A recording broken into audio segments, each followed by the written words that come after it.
Mariners lose 8-1. They fall to 21-19 on the season, and the A's have evened the series at a game apiece with the rubber match tomorrow. Let's go over the scoring plays. Mariners do get on the board first. Cal Raleigh homers to right center. That makes it 1-0 in the second inning. But the A's answer back with two of their own. Abraham Toro, former Mariner legend, singles to right to score Butler, and Brett Rooker singles to right to score Harris. 2-1 at the end of 3. Not a whole heck of a lot happens from the 4th inning on to the 7th inning. But in the 8th inning, a bases clearing double from Sherman. I think that's how you say the name. Not terribly familiar with the player. And as a prospect guy, I think that tells you, bases clearing, bases loaded double. That makes it 5-1 at the end of the 8th. And they get 2 more in the 9th. A wild pitch scores Harris. And then J.J. Bleday just absolutely torches a home run off of Bizardo. That scores Abraham Toro 8-1. The only positive today is Bryce Miller pitched pretty darn well. Better than he deserved better. Don't know why I couldn't think of how to say that. Wasn't perfect. 6 innings, 2 runs, 9 strikeouts. I think he was actually a little worse than that line indicates. Didn't have his best command. Couldn't put hitters away in the 3rd inning. And, I think that's one of the things that Bryce Miller really needs to work on. And that'll come with experience and trusting secondary stuff a little more. He's got to do a little better job of once he gets into those jams, of exiting them with less damage. That shouldn't have been a 2-run inning. That should not have been a 2-run inning, but it is. And unfortunately, with this offense, 2-run innings really hurt. I mean, they hurt it regardless. If you give up a 2-run inning every time, you give up 18 runs. And I'm going to go on record and say that not many teams win games when they give up 18 runs. But it was really only that inning that was terrible. 5 hits, 2 walks tells you that there was some traffic, but he was able to escape with strikeouts. Overall, solid. Wasn't great, but solid. He's certainly the only positive from this game. Let's talk about Simply Seattle real quick and thank them for sponsoring.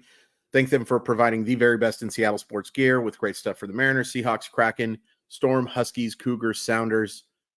They just have the best stuff. And once you find all of that stuff, use code MOLLYWOP15 to save 15% off your order. It's an awesome deal from awesome people. MOLLYWHOP15.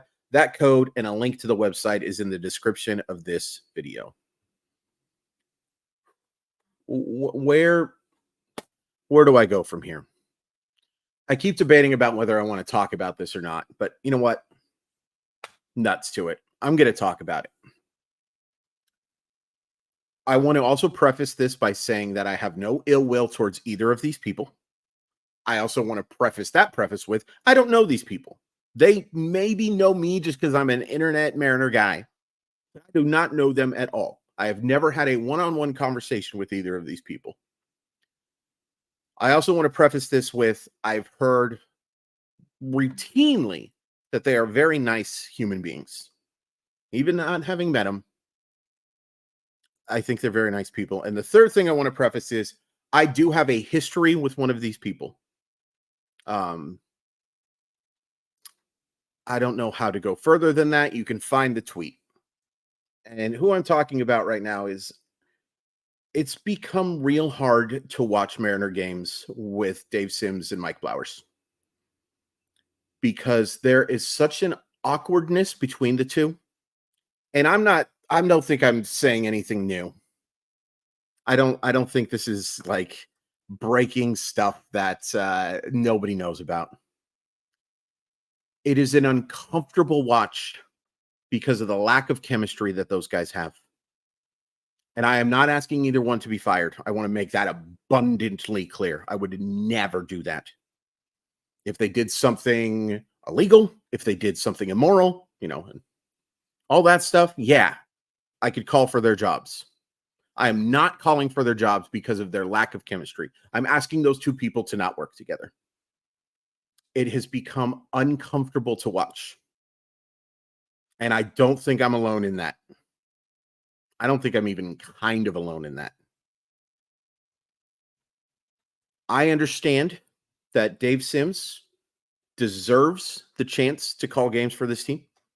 I understand that they like Mike Blowers an awful lot.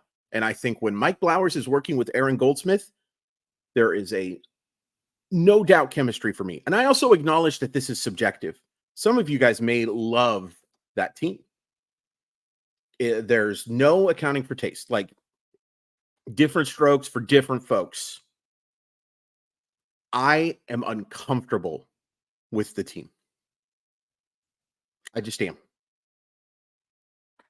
And I know I will get in trouble for this. I know I will get feedback from people telling me that I shouldn't say this. And that's fine. That's fine. I just have to speak my piece. And my piece is that I don't want to hear those two people working together anymore. There are lots of alternatives that you can go, but I can't do it anymore. I will be watching those games on mute from now on. Okay. The bullpen today was pretty terrible. And, 3 innings, of giving up 6 runs. Obvious point is obvious. But all 3 of those guys were bad. Stanek only gives up the run, and it came with him out of the game. But he gave up a loud double, and he gave up some other hard contact that went to outfielders.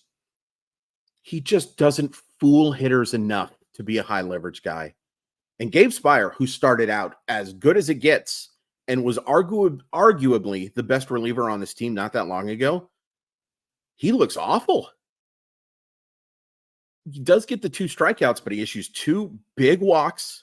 I believe one of them was intentional, so let's take that away. But he does issue 1 big walk.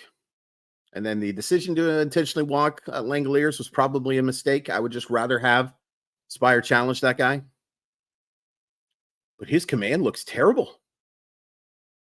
He does not look like someone you can trust in a high leverage situation. And then Bizzardo, after looking so good in the last mop-up work he had, did not look good at all. That's frustrating. But, with the news that Matt Brash is not going to help this team in 2024, may not help this team until the middle of 2025, and you're not going to get help from Santos until July at the earliest, you got to go make a move. You got to go make a move. I'm not asking you to give up your very best prospects for relievers. I'm not. But you have a window here, and you need to add to this pitching staff. Your starting rotation is elite. Your bullpen is mediocre. You have 1 really good reliever and some guys who have had success, but not enough guys that you can trust in high leverage situations. And until the game became not high leverage, in large part because of your bullpen, they didn't get the job done. You got to go make a move. You have to. Sooner the better. I'm sure they are working the phone lines right now, and I know they don't want to overpay. And I'm not asking them to overpay. By definition, I am never asking anyone to overpay for anything. Be charitable. Not with trades, but in real life, I'm saying be charitable. But they have got to fix this bullpen. And I am saying fix, not improve, not bolster, fix. It's got to be better. It doesn't really matter how great your bullpen is, though, when your offense plays as bad as they did today. The bottom of the lineup in particular today was wretched. Ty France, Luke Raley, and Dylan Moore. And Raley did have a hard contact ball that was extremely unlucky that it wasn't a hit. Okay. And I'll say the same thing for another guy we're going to bring it up today too. But after Dylan Moore's heroics, he played a terrible game. Ty France, they made 1 nice play on a diving ground ball there, but it's just not good enough. It's just not good enough. And they weren't alone. The only guy you can say had a decent offensive day is Big Dumper. He hits the homer. Great. After that, he had 1 atrocious strikeout and didn't get the job done in any of his other at-bats. Mitch Haniger looked lost. Josh Rojas had 2 really bad at bats. Does get the hit and had a really good at bat in that one. Julio. So the first ball he hits is 110 miles per hour up the middle. Almost destroys Joey Estes. And then crushes a ball into right center. And Lawrence Butler makes a terrific defensive play. The A's actually played really good defense today, so some credit to them there. But then in a big opportunity, he grounds out to shortstop, weak at bat, and then steals second base and overruns it. It can't happen. There have been too many of those guffaws from a really good, really smart, really talented, but at the right now, really flawed baseball player. I 100% believe sometimes the criticism is overdone. But it's only overdone because people are going too far. That's the most obvious thing. You know what I'm trying to say. You can acknowledge that Julio Rodriguez is, 1, probably going to be fine, but 2, if the Mariners are going to be a World Series contender, has to play a heck of a lot better than he is. He's slugging .291. Even if that ball would have gone over the fence, his slugging percentage is still below 300, or it's like 310 or something like that. This isn't good enough. I am a huge Julio apologist, and I think that some of the comments towards him go way over the line. But I'm not stupid. I know that this isn't good enough. I know that nothing the Mariners are doing offensively is good enough. Nothing. Henniger and Garver, goodness gracious. The Mitches. Garver's been better as of late. You know, that average has gone up like 200 points, and that slugging's gone up quite a bit as well. I got to pause to get comfortable real quick. Don't you hate when you sit somewhere and it's not comfortable? What I was really trying to do was like hide the Seahawk logo, and it's not because I'm embarrassed of being a Seahawk fan. It's just, I don't know. Sometimes I feel like I should be wearing different stuff. But this offense was pathetic. And let's look at the pitchers they were pathetic against, okay? Let's just take a look at those arms. The arms that dominated the Seattle Mariners tonight. Joey Estes, Mitch Spence, former Mariner legend Austin Adams, Lucas Urquhart, and I believe it was Michael Kelly. I always forget. There's like 20 Kellys that are, yep, it's Michael Kelly. Michael Kelly's decent. Lucas Urquhart is very talented, and it's fun to see a former position player. Austin Adams has had some success. Mitch Spence is a former prospect. I don't care. I'm tired of it. You scored 1 run against dog turds. I wouldn't want one guy on that team to be a high leverage reliever or starter for the Seattle Mariners. Not one. And I am tired of them having a terrific game and immediately playing just terrible baseball immediately after. They have followed so many good games with absolute dog crap. And I apologize to dogs. Shout out to dogs. I miss you so much, Lola.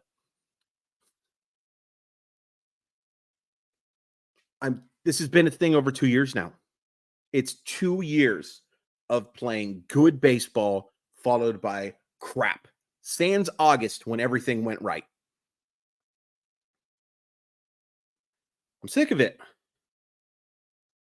The fact that they are 2 games over 500 with the way they have played is a miracle.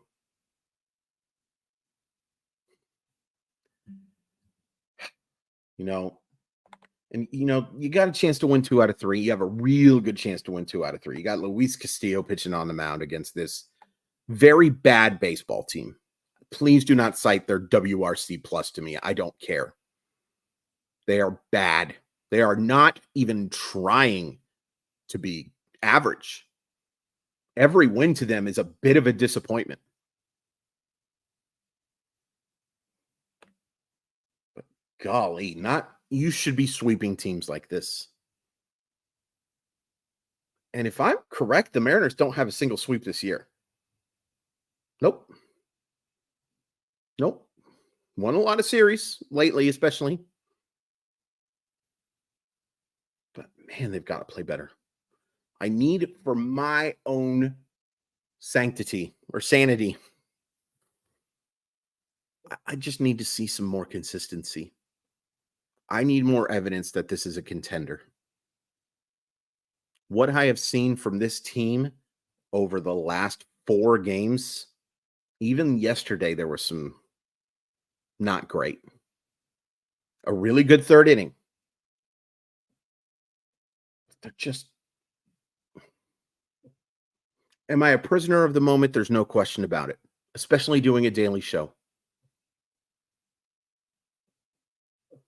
But these are the type of losses. Man, I wish I could have done a 43-second video today. I mean, I could have. I can do whatever I want. I just won't get very many people subscribing or hitting that like button. I don't want to talk about this. I especially didn't want to talk about the announcer stuff. I just had to get it off my chest. My very, very large chest. Go look at the Northern Lights. Go outside and just enjoy something that's a modern miracle. Not modern miracle isn't right, but something that you aren't supposed to be able to see. Take advantage of it and forget about this crappy baseball game, because that's what I'm going to do. I have a chair literally pulled to the side out here, and right around 10:30 or so, I'm going to go out. I'm going to put my phone on night mode, and I'm just going to look at that and forget about how frustrating this baseball team is. So before you do that, hit like and subscribe. But gosh dang, man, this team is going to be the death of me.